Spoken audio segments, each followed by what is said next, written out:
rolou, lá vem o Cruzeiro, Cáceres, pé direito, cruzou na área pra Sassá, bateu, voltou, tocou, Potker, é gol! Gol!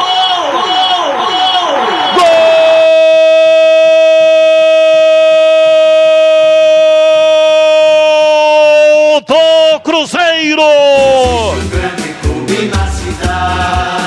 Na marca de 44 minutos, segundo tempo, Cáceres fez o cruzamento, Sassá tentou fazer um gol de letra, Gabriel Mesquita estava na bola, conseguiu tirar, faltou cobertura, Vitor Ramon dormiu, e aí apareceu Potker para bater, jogou a bola no fundo do gol do Guarani, empata o jogo. Potker, camisa número 11, empata no Mineirão.